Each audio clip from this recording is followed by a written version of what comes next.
अस्सलाम वालेकुम। ये जुम्मा मस्जिद गुलज़ार कॉलोनी है, हुसैनी चौक पे 23 मस्जिद के स्टाफ के साथ जो है ना, ये देखिए जुम्मे का दिन है और यहाँ काफ़ी पानी खड़ा हुआ है, बारिश का पानी है, निकासी आप नहीं है। तो मेरी ज़िम्मेदारान हज़रात से गुजारिश है कि इसका भी कुछ किया जाए, क्योंकि मस्जिद के सामने है बिल्कुल। ये देखिए जुम्मा मस्जिद है, ये देखें ज़रा आप, ये सारा पानी है, वहाँ से लेकर कितने दूर तक कोई भी कुछ भी रास्ता नहीं, सिर्फ़ एक फुटपाथ बचा हुआ है इस पे आने के लिए। और ये देखिए, ये देखें नमाज़ी जुम्मे का दिन है आज। ये देखें आप, ये देख सकते हैं कि नमाज़ी कितने मुश्किल से गुज़र रहे हैं। ये देख सकते हैं आप, ये यहाँ से लेकर वो सारा सिस्टम ख़राब, निज़ाम दरम बरम है।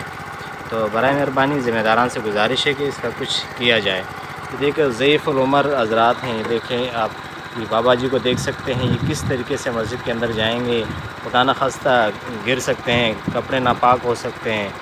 तो मेरी आप सबसे गुजारिश है कि इसके लिए कुछ इक़दाम किया जाए। ये जामा मस्जिद जुम्मा है, ये देखें, ये हुसैनी चौक पे हैं।